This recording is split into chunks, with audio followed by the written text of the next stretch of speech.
welcome. I'm Michael Tierney, and this is Chicago Artist Circle. Joining me today in the spacious Music Theater Works rehearsal studio are 5 artists who have gained much admiration and respect for their work behind the table. We have a director, a talent agent, a casting director, an artistic director, a choreographer. They carry these titles and so much more. Please allow me to introduce them. First, we have Wardell Julius Clark, company member and casting associate with Timeline Theater Company. Most recently directed The Watsons Go to Birmingham for Chicago Children's Theater and Dutch Masters for Jackalope Theater. Eleanor Axt, previous casting director for Jackalope and Drury Lane Theaters, currently an agent at Panessa Talent. Claire Simon, president and director of casting for Claire Simon Casting. Breon Arzell, most recent choreography credits include The Total Bent with Haven Theater and Poseidon for Helena Handbag Productions. He is set to choreograph Color Purple at Drury Lane Theater this fall. And finally, we have Harmony France, co-founder and artistic director of Firebrand Theater Company, the world's first feminist equity musical theater company. Whoa, that's a mouthful. I know. But I wanted to be sure that's very important. Yeah. Well, welcome, everyone. Thank you. Thank you for joining us. Let's get right into it. I will start with why Chicago? What brought you here? What made you stay? What made you return? Harmony? Oh, geez. We'll start with you. Well, I'd love a fancier answer. I was in the Navy at the time, and I knew I wanted to get out and study acting. And I knew it was New York or Chicago, and I literally auditioned. I only looked at 2 schools. I looked at Juilliard and Columbia College. Yeah, and when I came to Columbia College, it just, there was something very ragtag and individual, and it's just something I craved after being in this institution that was so strict, and you can't really shine as an individual. So this art school where you could literally take a math class that was about art, like everything was art, and that was so appealing to me. So so I got out of the Navy and I came to Columbia College, and the rest is history. Excellent. Yeah. Awesome. I had no idea. Who are you? I'm like, baby, what? I'm originally from Detroit. I moved here about 6 years ago. Now, after being on tour in Europe for 6 years, and no, but Chicago kind of happened by accident, really. When I came home from being overseas, because I just knew it was time, time as in age, but also just like it was time to move on, because I couldn't, my career was never going to get to the level I wanted to there, so I knew I had to come back home to the States. And when I came back, I was in Detroit, and I was like, well, there are these auditions happening in Chicago. It's only a 5-hour drive. Let me just go down and see what these auditions are about. And I had a friend who I actually grew up with and went to college with, and she lived here, and she had an extra room, so I was like, yeah, I'm just gonna pop down, audition. I was like, hey, I really like this place. This is like a cool city. I went home, and I was just staying with my mom because I had just come home from Europe. And so she was like, Mom, I think I'm gonna move to Chicago. She's like, oh, okay, great. What are you thinking? The fall, like a couple months? I was like, probably next week. And she was like, I'm sorry, what? Yeah, and I just literally moved here the next week, and I was like, I'll give it like a year or two. 6 years later. 6 years later. I'm still here because it's just, the community is just so amazing, and I find that the work that's being done here is so important, unlike any other place, in a very brave and courageous way that's really leading the charge in what theater should be and the stories that should be told. And you can actually live and support yourself as an artist here, opposed to like trying to scramble and save just to eat as well as do art, quality art. So that's why Chicago for me. That's my answer. Awesome. Claire? Well, I had just finished my training as a Navy SEAL. What is going on? I just don't want to be bested. No, mine is short. Mine is short and sweet. I grew up here. This is home. That's right. And it occurred to me for like a brief second to maybe want to go to LA when I was an aspiring actor and get, eaten up there as opposed to Chicago. But Chicago's home, and I love the theater here. I love the actors here. I love the work ethic. Chicago actors are wonderful people to work with. I was just talking about this the other day, is like a group of actors in my studio waiting to audition for the same role would be like, oh my God, I saw your show, you were fabulous, break a leg. Like, it's very ensemble. There's a lot of love here. It's just, so it's never occurred to me to want to be any place else but here. I love that. So. That's your answer too. Eleanor? I'm actually from Minnesota, and so I feel like Chicago is not that different from where I grew up in terms of the seasons and everything like that, except it was just a bigger city. And in college, I actually wasn't really sure what I wanted to do. I had acted a bit in high school and then kind of for fun in college, and I loved theater but knew I didn't want to be an actor, so I kept coming back to Chicago for various internships over the years. While I was still in school, I interned at Shirley Hamilton Talent when I was a junior in college, and while I was there that summer, I was helping monitor some auditions for Red Tape Theater and things like that. I was just kind of like getting to know people slowly but surely, and just loved it. I was like, okay, the second I graduate, I've got to come here and try and make a career here. The actors here are fantastic. They're really talented. They're really kind people. I mean, what Claire said, everyone is just like such a great community that really supports each other and comes out and sees each other and wants to collaborate with each other all the time, even if they don't, have an opportunity that like is something that they've booked or whatever. Like they'll make art together, and everyone, is like constantly finding ways to either give themselves opportunities to direct and to, test out their plays and like have a workshop. And I just think that's so amazing that everyone here is always creating opportunities for themselves, and everyone here is so creative. And so I've stayed. It's been great. I love it here. Wardell? I grew up in Birmingham, Alabama, and I did theater. I was a child actor and did theater like my whole life. I was on the road like usually about 200 and something days a year for like from elementary school through high school. And then I auditioned for schools, and I got into a couple of different schools, but I went to the theater school at DePaul University because at the time they had a cut system where they accepted 52 of us out of a few thousand, and they cut our freshman class from 52 to 26. And to my 17-year-old sensibilities starting, I thought, well, if I make it through the cut program, I can make it as an actor in this business. That's what I thought at 17. Fast forward 16, 17 years later, and I'm still here as an actor and a director now. I fell in love with Chicago those first 4 years at DePaul. Like I really, really fell in love with the city and like fell in love with the art. And like I saw art in a way that I hadn't necessarily been exposed to in Birmingham. Like there's theater there. It is somewhat of a theater town, but I hadn't seen the possibility that I saw here, and particularly from the large. I think one of the first shows I saw was Fences at Court that Ron O.J. did back in like 05, 06 or something like that, and like.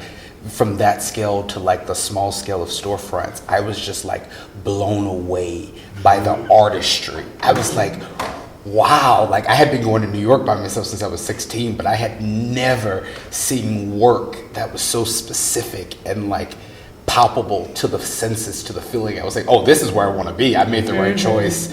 And 15 years later, really to echo what Eleanor and Claire said about the community, I feel at home in Chicago. Like I've had the opportunity to work on both coasts now, but Chicago feels like home. So no matter where I go or whatever else I do in my career, I'll always come back to Chicago because this is where great art is made, and this is where the kind of energy that I think we're looking for in the industry, where it thrives here. Ooh. Well, that's it. I think.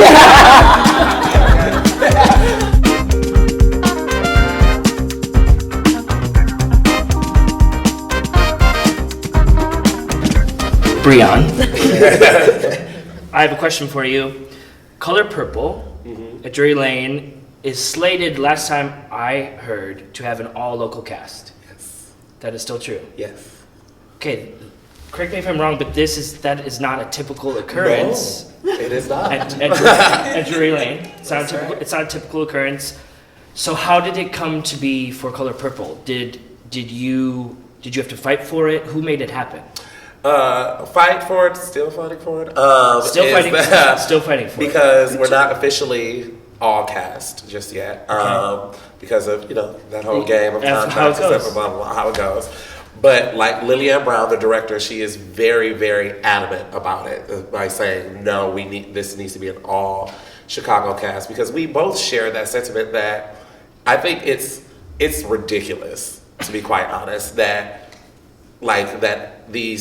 artistic directors and the producers of these larger houses have literally said, we have to pull talent from these other places to get something that's not here in Chicago. And I'm like, that's just a bold-faced lie, because it's like, it's right here in Chicago, and it's like, and it's always funny to me, they're like, let's get someone from New York, but the person you got from New York is actually from Iowa. They just moved to New York. So I don't know why you think just because they live there now that all of a sudden they have this magical fairy dust on them that makes them. And no one, and what kills me about it is that no one who's going to see these shows cares that these people are from New York.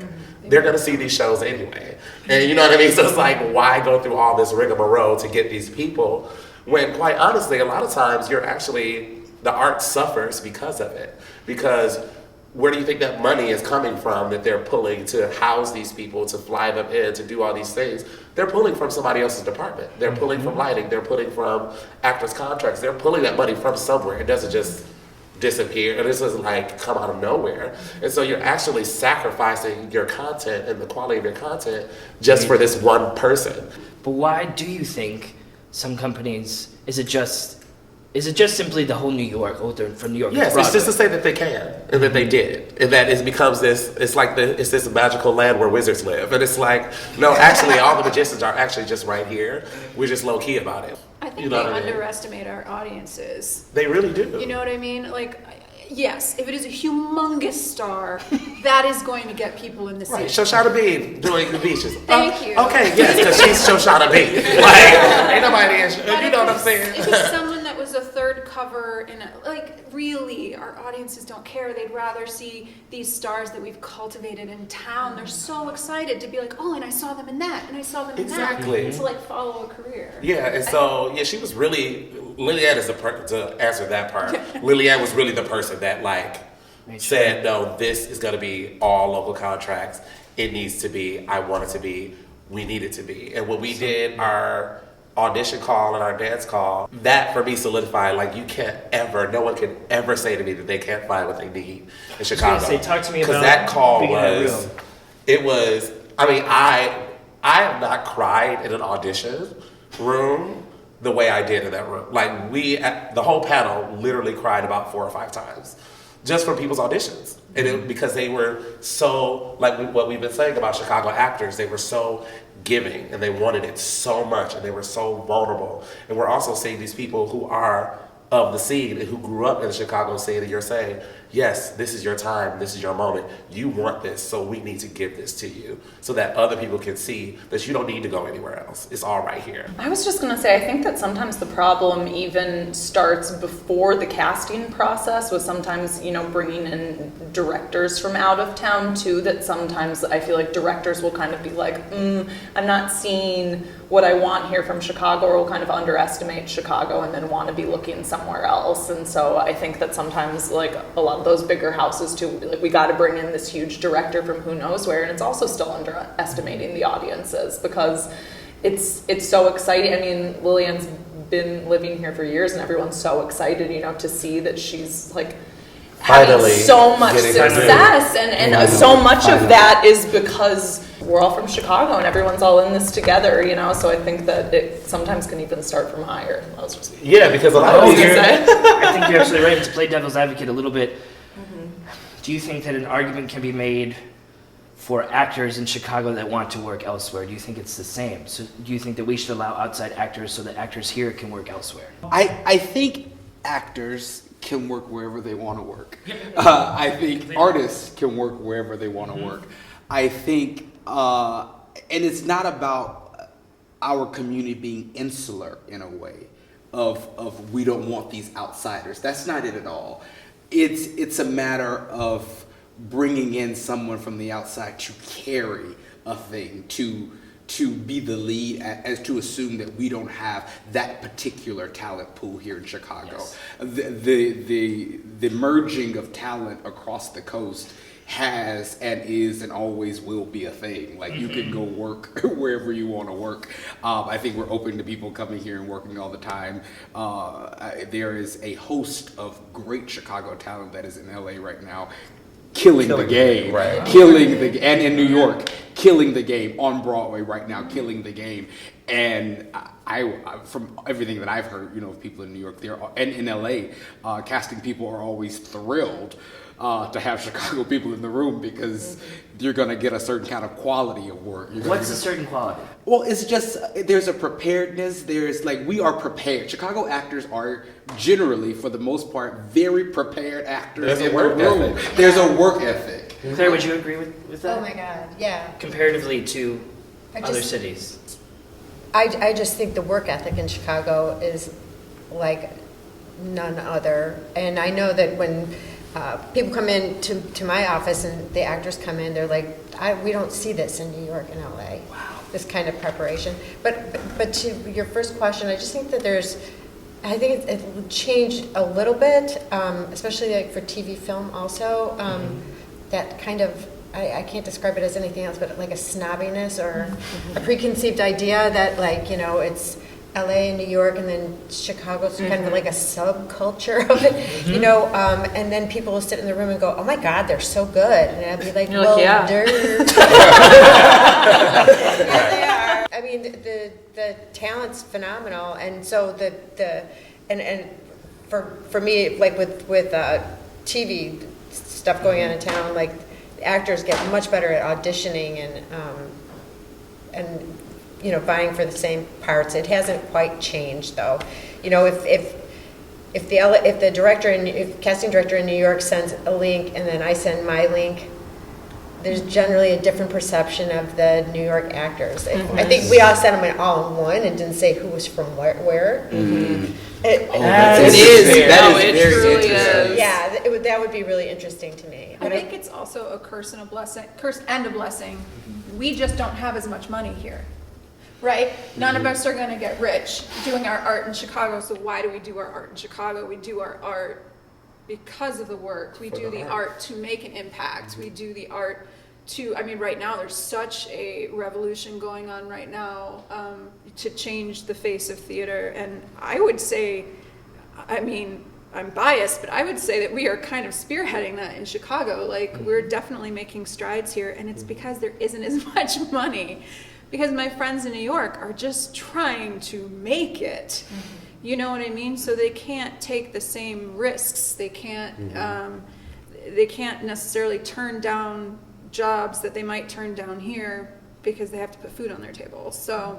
And a lot of the time when you go to New York, you have to join the union, and the whole game ends up being like how many EPAs and ECCs can you go into a day and try and be seen, whereas here, we have all different levels where people are creating art.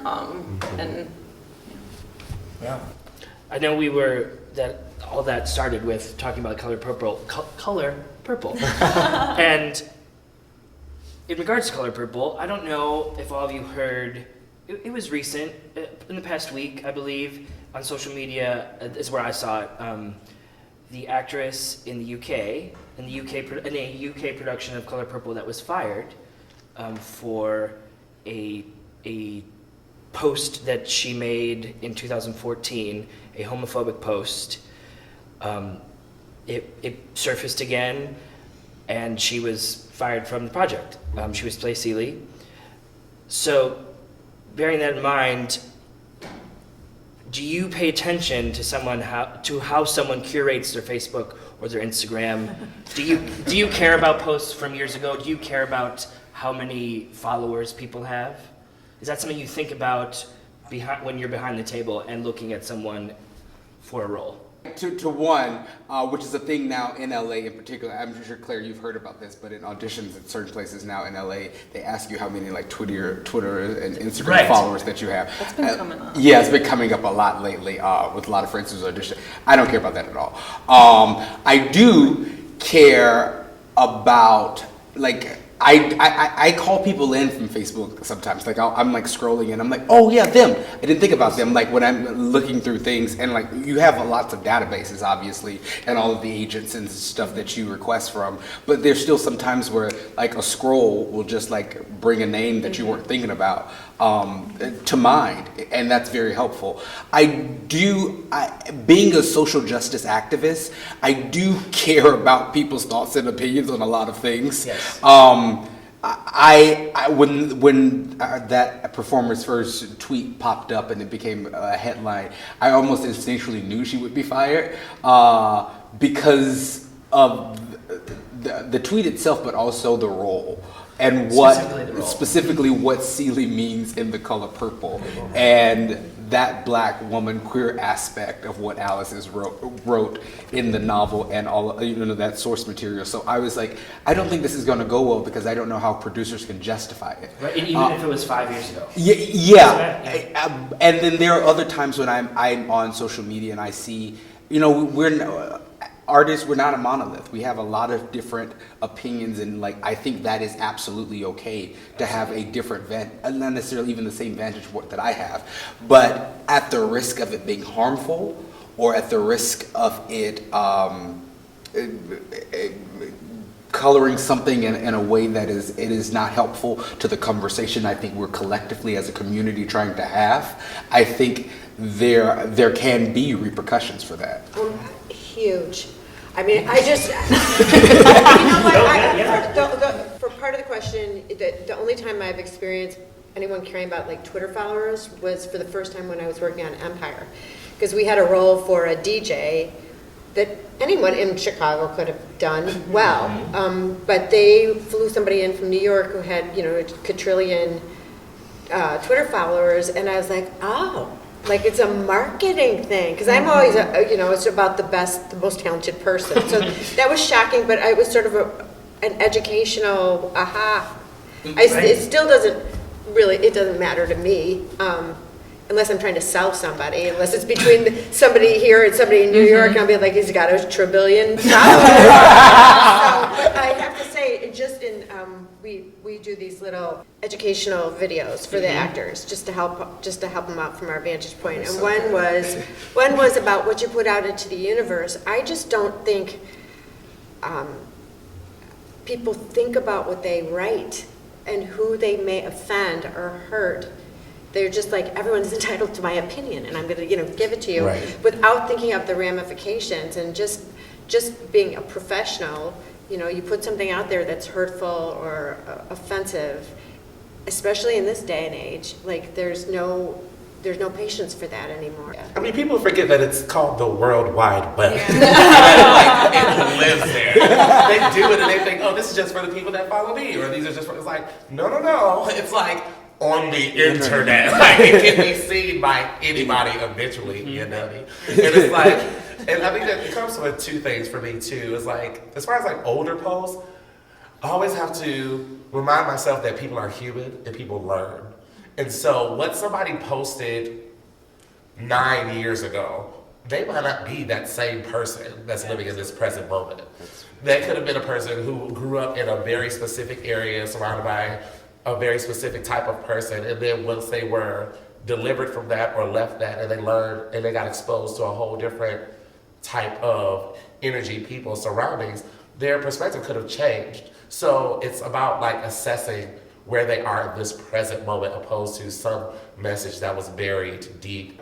Also here, we want to create rooms that are safe and supportive and are open. And if I see just from your social media interactions or the things that you post or what type of person you are, or you posted something like, or I almost missed rehearsal because I was hungover, things like that, it's like, You know what I mean? Those type of things, it's like, oh, I don't want that type of energy. Or you see some people having a back and forth about some random minuscule topic, or instead of like a big, if it's not an open debate, if you see that it's something that's can be negative or harmful or just very toxic in a way, I would go, oh, I would never want to work with that person in my room because they can't converse without it escalating to this point or without having an open opinion or agree to disagree. They're not that type of person. So why would I invite that into my rehearsal room? Well, this is the thing, and I think people forget this, is that this is a business. You know what I mean? You know, I am an activist, definitely, but I'm also a businesswoman. And so that has definitely affected the way I have to use social media. I am the queen of deleting posts like 4 seconds after I post it, because I'm not just representing myself, I am representing my brand. My brand is Firebrand, but if you are an aspiring actor, you are representing your brand. And people are gonna see that. And so to the Color Purple actress, all of my ethics and activism aside, that's not good business for me to hire her if she is homophobic, and I'm going to hire her as this queer character. Like, she's not going to do the best job that she could do. It might not be a safe environment. Like, there's just so many other things to think about. It just got me thinking about looking for, you know, you can't ask, you know, this kind of question, but looking for a specifically queer actress to play the role of Celie. So that could take us to where's your stance? How do you feel about straight actors playing gay actors playing straight? See what I mean by Yeah, that? I think that It's one so is still. I think complicated. that one is still tricky. It's very It's not as cut and dried to me as like race or you know what Of I course, mean, or yeah. gender. When it's about sexuality, that's tricky to me still. I think it is about. I think a lot of that is the actors. That's kind of on the actor's responsibility. Like if they feel authentic in those situations, I don't want to tell them not to audition for it. I also understand that people are just really wanting to be represented. They really want their stories to be told, and they want those stories to be told by the people that, you know, that those stories are most authentic to. I have a hard time with it when it's switching genders, or when it's taking roles away from women and putting men in drag because, oh, it's so funny, you know, like situations like that. But I think when it's sexuality, it's a little more muddy. But there are definitely. Well, the thing is you can't ask See, somebody. that's what I was just saying, right. Like, so are you gay? Right. Yeah. But you know, but there are some actors that you know are gay, and I would always prefer to have somebody who's authentically whatever we're asking for. Of course. So when we put it in the breakdown, we'll always specify that the character is gay, if he or she is gay, and then I leave it up to the agents to submit and go from there, because that's something you really just you can't ask, you know. Yeah, you cannot ask that question. I mean, you can't ask that question. You can sneak around it. You can kinda. sneak around. I mean, you know. I mean, it's a community here, so I feel like we have an advantage with knowing people. But and like Harmony said, people want to be represented. You know, like I'll speak for myself. Like as a straight cis male actor, there are roles that like you see on the page and you're like, oh, this is challenging. But I think, and not to say that like I wouldn't in a moment like choose, oh, I want to be seen for this. I got an audition invite. I'm going to go in to be seen for this. I'm not saying that I wouldn't do that if it was something that I was interested in. But at the same time, I am acutely aware that people want to be represented, and that as an ally in this moment, I need to question myself. I need to ask myself, is this something I need to do? Do I need to take a step aside? There's a lot of other work that I could be doing, and let someone go in who feels this story is authentically their story through and through. And I think as an actor, as a performer, I think that's something that you have to ask yourself. It's complicated in saying no.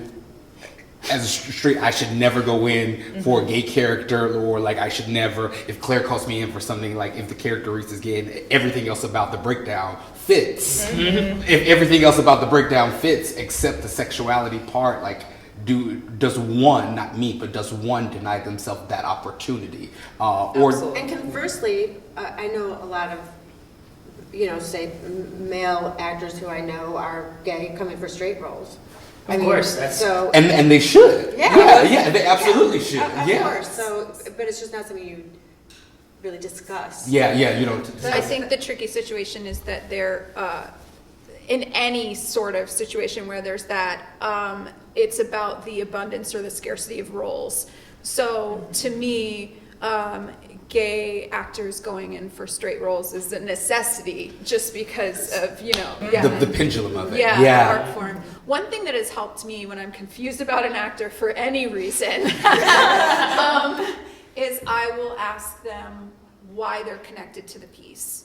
And a lot of times, if, like, for instance, I'm not quite sure if they're racially ambiguous, and I want to make sure that that's correct. A lot of times they'll come straight out and be like, I'm connected because I'm from here and da da da da. Or as a gay woman, you know what I mean. They'll give you that information. That's how you mean, like you can kind of find ways. There are other questions to ask to see about passion and connection to the material without ever putting, because like we said, you just can't do it. I think also, like, as a queer actor in the city, like, obviously, I go for the role. I'm going to play a part. Don't put your parameters on what I can do. It's my job to be what the role calls for, right? But I think where the ownership also goes into behind the table is what role does the sexuality play in this character's arc and story? Is it a matter of fact that they're just gay, or is that a part of the narrative? Like they have to challenge. They're going through these many challenges about them. It's a coming of age story about them dealing with their sexuality, where those things, where a more intimate knowledge of going through that is necessary. That's when it becomes like more tricky for me. But also I think the responsibility is on the team behind it to educate whoever takes that role to go, okay, you're straight and you're saying that you're open to this. This is why you're connected to this character, blah, blah, blah. You just happen to be straight playing this gay character. Okay. Well, we need to have a whole dramaturgy table read session of like what this character is going through and what kind of life this is, so that they're informed as much as they can be while trying to portray this particular role. And so that's our and like with anything job. else that comes with the character Exactly. that you're not exactly familiar Like with. there's so many things in this art form that you are not. If we cast people specifically by who the character is, like what kind of world we have. Like I can tell you how many times I played someone that was East African just because I'm black. I'm not East African. I don't have no concept of what that life is. I've literally been East African in maybe 6 shows in my career. Wow. But that's because I auditioned for the part, but of course that was on not only me, but also the people behind the table to go, okay, these are the things that you need to know. Educate yourself. We need to show you what this person's life is or what this life is like. So it also becomes a part of that too, is being open to the education of what that role calls for as well.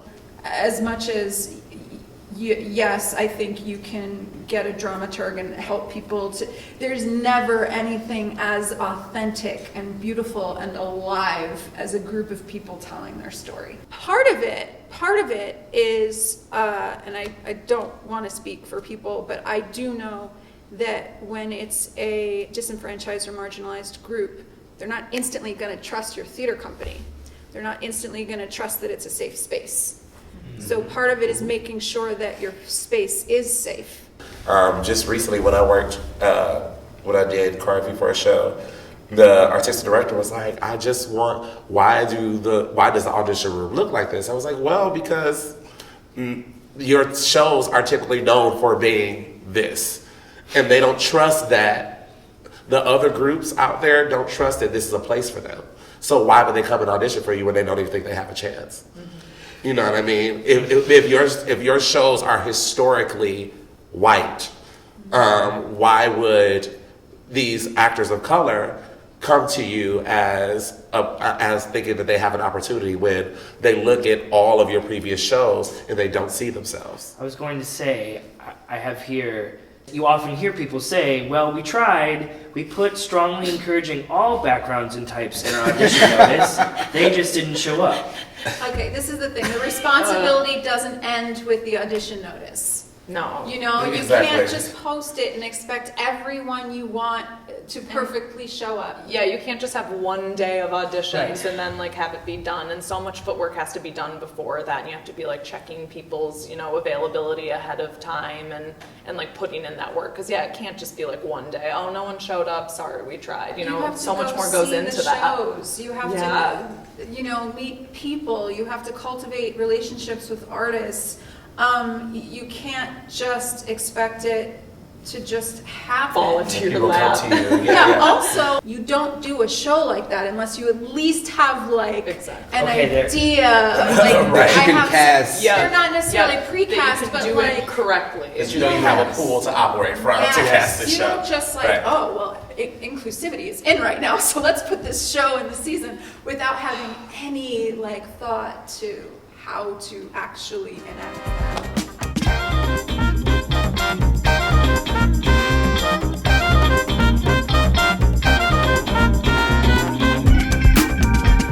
So we talked about diversity and inclusion, and I would say that there's also body inclusivity, and this is just an example to get us going.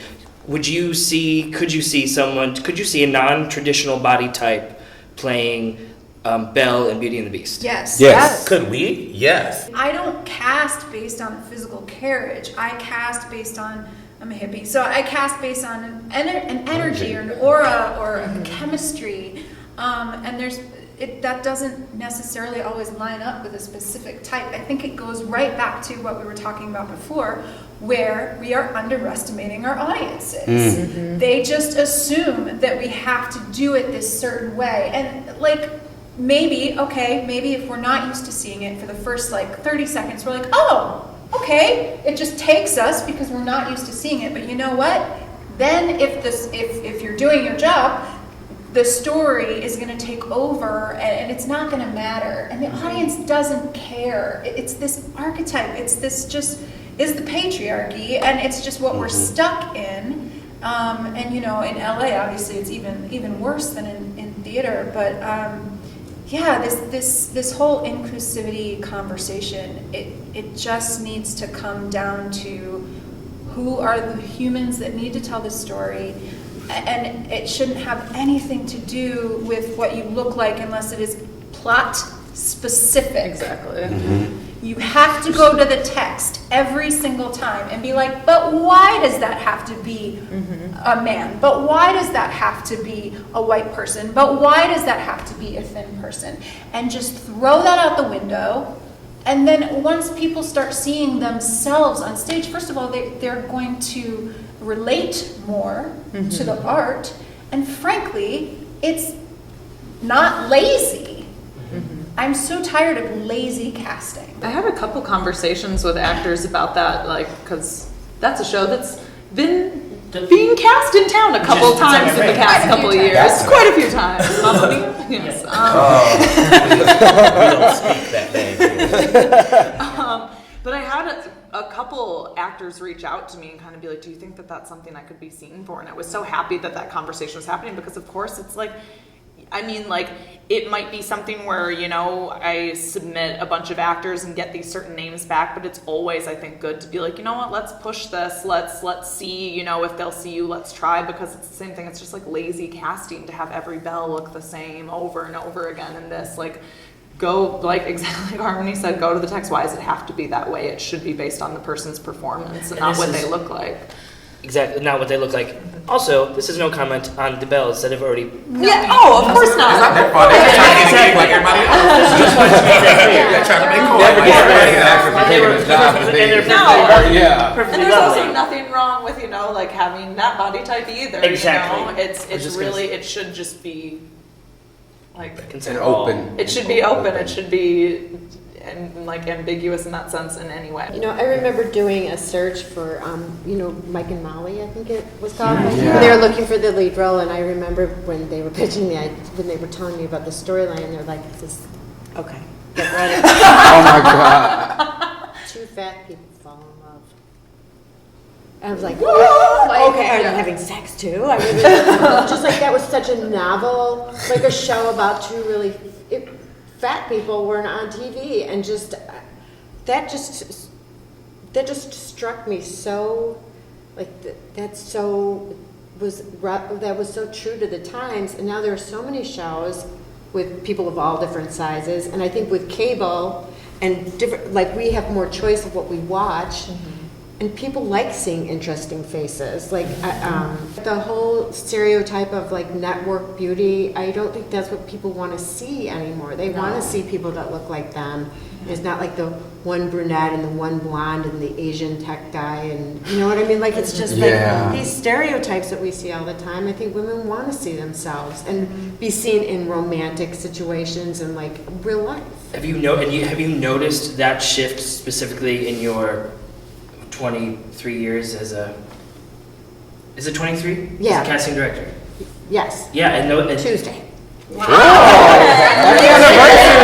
Have you seen? I'm sure you have that shift over the years. Yes, very much so.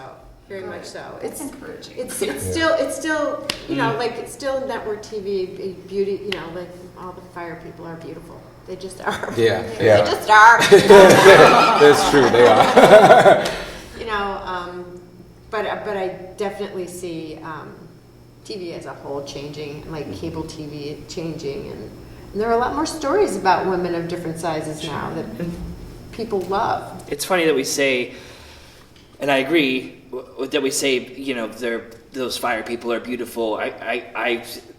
What comes to my mind first is, well, they're conventionally beautiful. Yes, right, Yeah, right. yeah. But like in a traditional, like Traditional, what, yes. what we've been told our whole life is a beautiful woman. Exactly. and a Yes. What beautiful size. women look like in magazines. Yeah, like this show, This Is Us. Like Yeah. I don't know 20 years ago that. Would have been possible? Would have been picked up. Yeah. And those are the shows that do it for me. That's the theater that does it for me. When I see diversity, it's so much more alive. It makes everything so much more exciting. It's good for business. It really is. I mean, take everything else away. As a business person, it is good for business. I think Jordan Peele, actually, I was reading one of his some article he just did talking about just this huge surge of his career, and him saying, he was quoted saying, "I don't see myself putting any white man as the lead of my show because that story's been told, and it's breaking down this myth of inclusivity in film is that's what you need to make a box office sell or make a movie sell." He's saying it's totally breaking that down and showing the false myth that's a thing that this type of story won't sell to the general public. It's like, it's actually false because both movies that I made that were led by African American actors and actresses have broken records. So it's like, that's a false myth that we need to get rid of, is that there is no specific type that people need to see. Well, and that our art has to be perfect. And our activism has to be perfect because otherwise everyone is still seeing everything as an experiment. Yeah. Oh, if that woman-led thing doesn't work, then that just must not work. Those kind of projects must not work. So until we reach the equity where we can have just as many flops as everybody else. Exactly, right.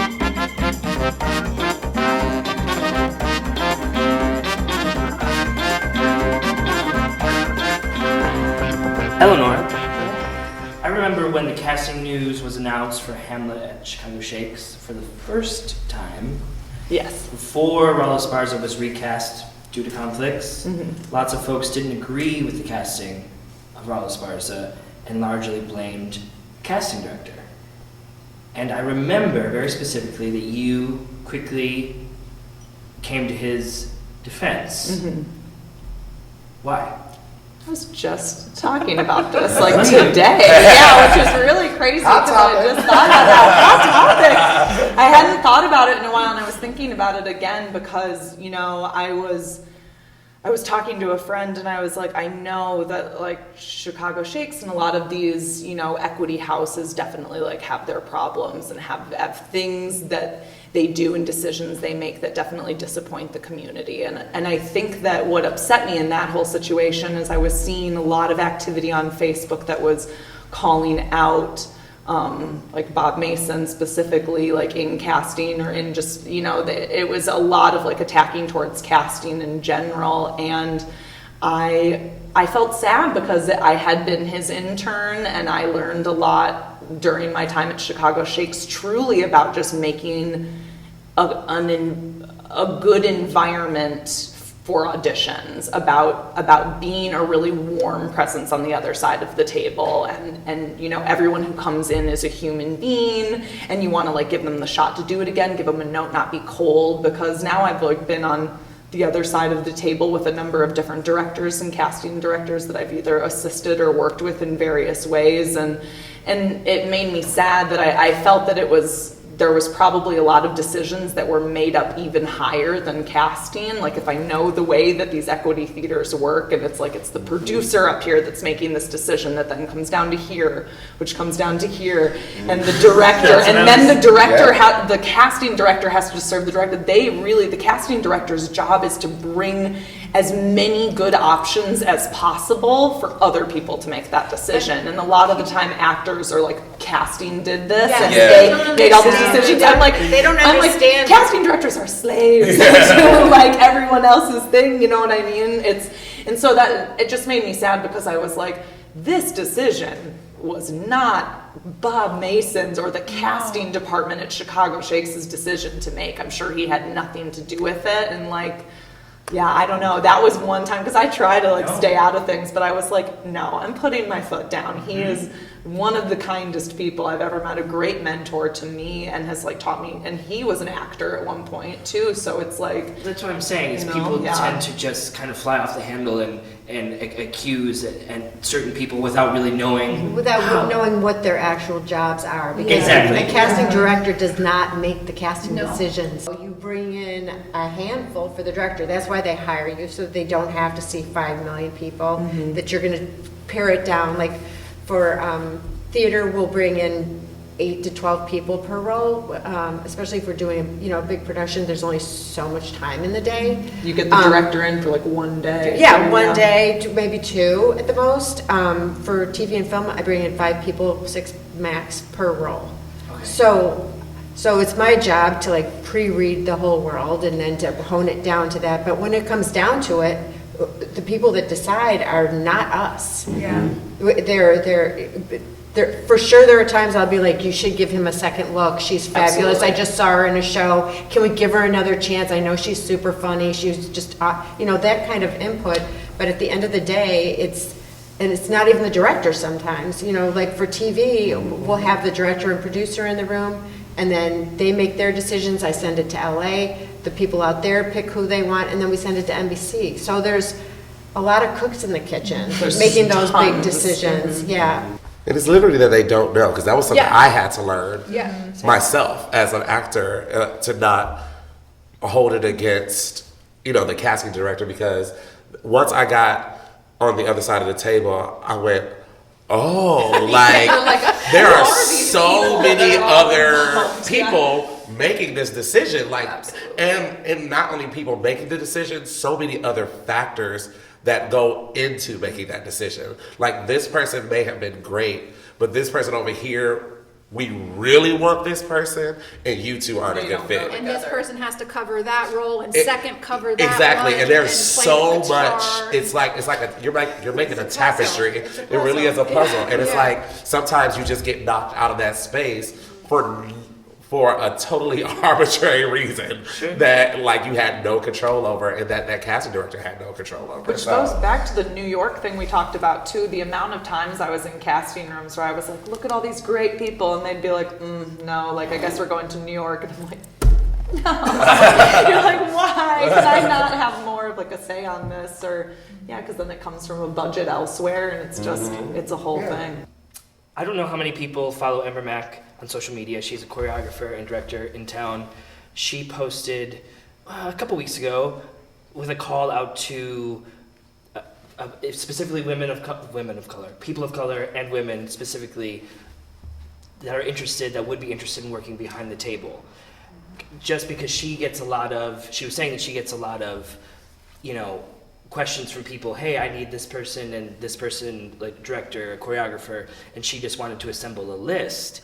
And I know everyone has aspirations of doing many things, but I was really taken aback and surprised by some of the people that responded and were interested in working behind the table.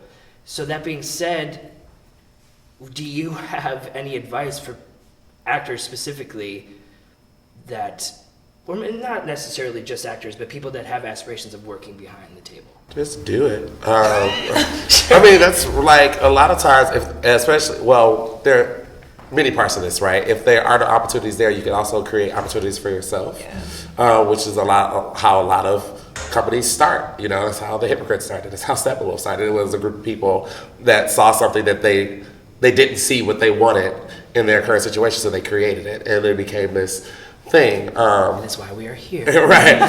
But for like my own personal, being a choreographer was never the plan. That was not on my trajectory. It wasn't even something I even thought of doing at all. And now, fast forward to now, where I have more choreography gigs than I do acting gigs, because it's just a need for it, for people of color, for women, for people, different voices, different outlooks. And so it's about being open to possibility and really capitalizing on the skill sets that you do have and being willing and open to strengthen those skill sets. And mine happened with, start with a show that you're already in, because that's literally how it started for me. Like, I taught before, like dance class at studios at home in Detroit and like different summer programs. But my Chicago premiere as a choreographer was with the Hair&Make-Up with Oracle and Monty Cole's director. That was my premiere as a choreographer. And it just so happens that Monty put out a Facebook post, just like Amber's, that was like, does anybody know anybody that knows this specific style of movement? I was like, Monty, I'm in your show. Why did you just ask me first? Yes, that's literally what I did my 4 years at college. And he was like, oh, okay, dope. Can you do it? I was like, yeah, sure, why not? Of course. And so I did that. And then after that show closed, literally all the calls and emails started coming in asking if I wanted to work on this and I wanted to do this just for the response of Harry. But I was just like, oh, is this something I can also do? I was like, oh, okay, sure, why not? Because, make that money any way you can, you know what I'm saying? So it was great to open myself up to that extra opportunity and skill, because it allowed me to do double duty and to be able to continuously work on artistic work. So it's just about finding your squad and finding your niche and being brave enough to just put yourself out there and just do it. Really, just follow that instinct, because if it's there for a reason. The universe is putting that spark in you for a reason. So just trust it and follow it.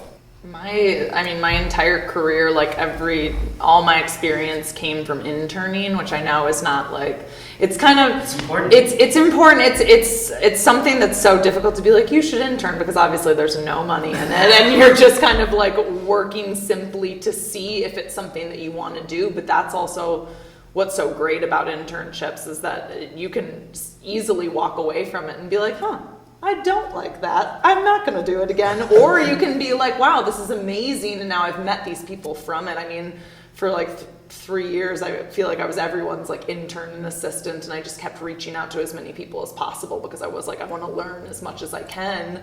And that's a really big commitment to make for no money too. And so it's like, I think that a lot of people have interest in all sides. I mean, people who are like, I write, I want to act, I want to direct, I want to do everything. And I think it's really, really good to not just even kind of have it be like maybe I could do that. Really try it. And I mean, there are temporary opportunities where you can, get your feet wet and see if it's something you want to do. And like, that's also how I just met everyone, from interning. Then my like boss at my internship would be like, oh, hey, like they're also looking for an intern. You want to go do that? So I just like bounced around for a while until I met a bunch of people. And so that was just a really good way to learn. I agree. Interning is a great way to get your foot in the door. And if you're really a hard worker, somebody that interns for me for 3 months, and maybe I don't have a position, but everybody calls each other when they're looking for somebody, and you've got somebody with a great work ethic that you really recommend, you're going to find a job. And not only, I think if you're doing something you're passionate about, you just get involved with you get involved with a group of people doing what you want to be doing, and ask if you could participate. So, I mean, you want to be a director, you're not going to walk in the door and be a director, but maybe you can be a director's assistant.